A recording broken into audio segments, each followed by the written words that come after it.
Unexplained fertility issues are so common. They tell you you need to go to IVF and you're wondering, wait, but what's actually really happening? Why am I not getting pregnant? What is the root cause that's not allowing me to get pregnant? That's exactly what happened in this real case story that I'm going to bring to you today.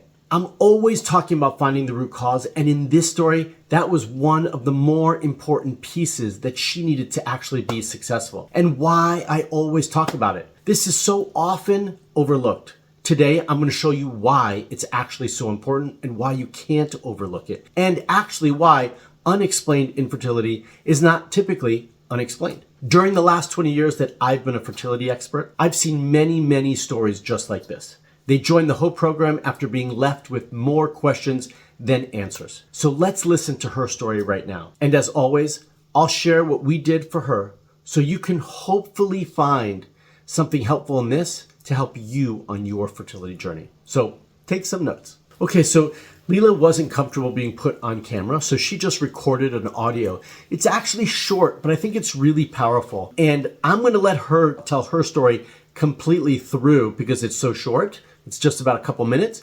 But then I'm going to interject afterwards, okay, on the other things that she leaves out because I think these are so valuable for all of you listening. Can you really give you a lot of information? So let's hear from her. Our journey for a while, and after a year and a half or so, there had been like unexplained fertility diagnosis, and I think you have to go through IVF. We had no issues with IVF, but we wanted to figure out what's going on, what is the root cause. That bothered me more than just forcing myself to go in one direction. And that's when we stumbled on Dr. Marc's. I started following him and shared, and it felt really promising. And then we had the introduction session with Dr. Marc and went through what our issues are. And he was very detail-oriented. He looked at every small thing, and he ordered a very comprehensive lab work. And that has changed things a lot,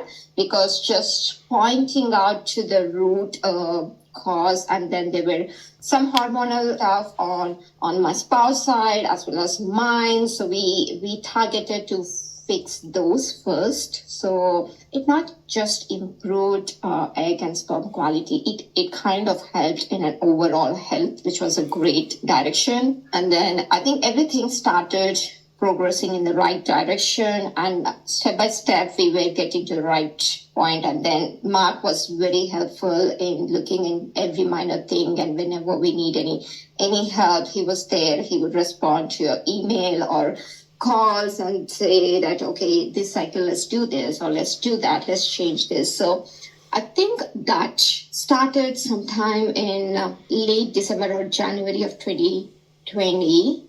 And then in May, I had a positive pregnancy test, but then ended up with a miscarriage in the early weeks.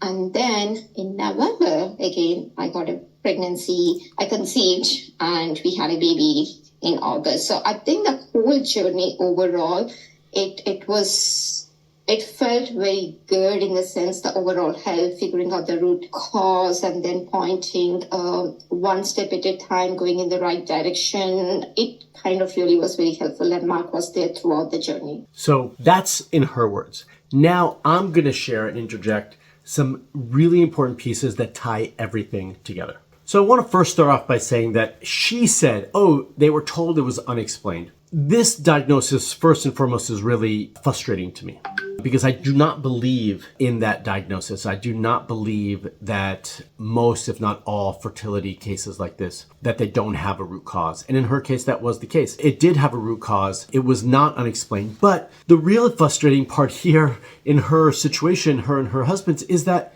we actually knew when they came to me, we knew that there were some issues. They were just being ignored. So to give the diagnosis of unexplained was absurd to me. She had irregular cycles and was diagnosed with PCOS. I confirmed it by going deeper with my labs and making sure that that was really the case. In addition, one important piece that I thought was left out in her assessment that she never told me, but I reviewed her chart notes and I observed it, was that her uterus was retroverted, which means it was tilted backwards. It was shifted backwards. The other thing that led to this, ridiculous unexplained diagnosis was that her husband had hypothyroidism, which was ignored or missed. I don't recall at this point. And there were some male factor issues as well, especially with his hormones. And they weren't really factoring this in. And that is often the case. So we see this on both sides. And what they said to me from the beginning was, if we need to do IVF, that's fine. But we would really prefer to go at this a natural way and see if we can get pregnant naturally.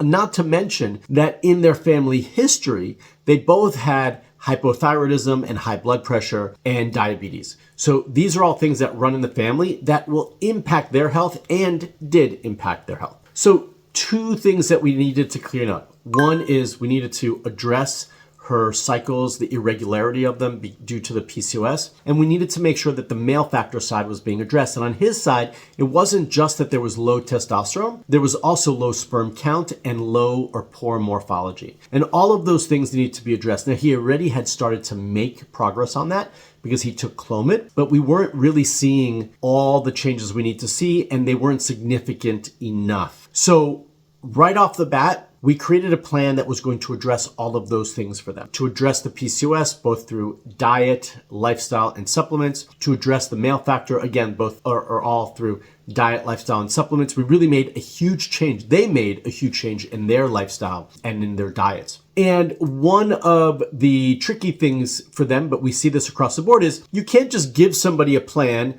or supplements and say, bye, call me when you're pregnant. That doesn't typically happen. And so we needed to adjust often. And as she referenced in her story, was that we had to really stay on top of it. And almost every month or every other month, we were making some slight adjustments to their supplements and their protocol to get the results that we needed. One of the biggest things is timing intercourse, because previously her cycles were irregular. And now that they were regular, they needed to time intercourse appropriately. But we also needed to take into account the male factor side of things, because when we have low count and poor morphology and low testosterone, we have to account for that in our recommendations, which we absolutely did. So timing intercourse appropriately, giving enough time in between those. And then what we decided to do was actually try ICI, intracervical insemination, kind of like an IUI, but not quite. You could do this at home. And so they were able to get pregnant with the ICI, but as she referenced, they miscarried. And so I knew that there were still some things we needed to address. And so as we started to do that, her cycles became way more regular. His testosterone improved dramatically. His numbers improved dramatically. And so we were seeing changes throughout. Now I knew it was just a matter of time. And so for them, they were getting a little bit frustrated because from when we started to when this happened, it was over 6 months, over 9 months actually, close to a year. But they stuck with it and they finally got pregnant using home ICI,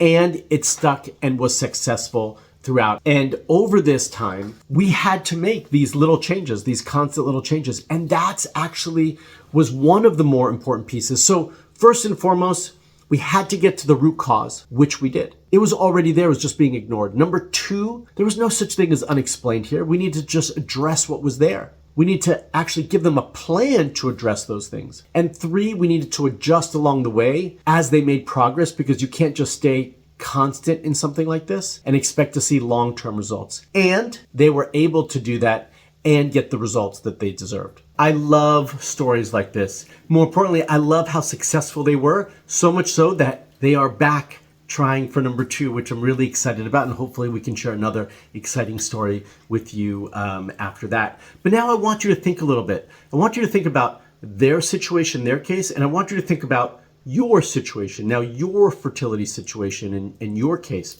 How long have you actually been trying? Is it long enough? Have you given yourself enough time, or do you need to give yourself a little bit more time? Have you been told that you need to do IVF, or even like others have been told that it's really only going to happen with donor egg, but you really want to try naturally? And if so, what have you done about that? What actions are you taking right now to address your root issues, to create a comprehensive plan to get the results like they were able to get? And what labs have you done to give you the proper information? These are all really, really important questions to ask, and I'm actually asking you those questions. I want to hear from you. Comment below and let me know. In addition, what resonates with all of you about her story, about the information I shared about her story, and how we got the results that we got. Comment below and let me know. And if you've got questions about your fertility case, I want to hear from you as well. Now it's time. What if you could actually be the next success story? If you want to join the HOPE program and have similar results that they did, then I want to invite you to head on over to marksklar.com/discovery call, or use the link in the description below that can do the same thing, to speak to a real person on my team that will be able to identify if you're a good fit to work with me as your fertility coach, and if I might be the next step on your fertility journey to hopefully get you the results that you deserve. And now I'm also going to share some additional stories of hope that I want you to check out to give you more motivation to keep going and to get the results that you deserve. If you like this video, give me a thumbs up. If you're not already a subscriber, you need to be, so hit that bell to subscribe and get notified when I put out another video for all of you. And until the next video, stay fertile.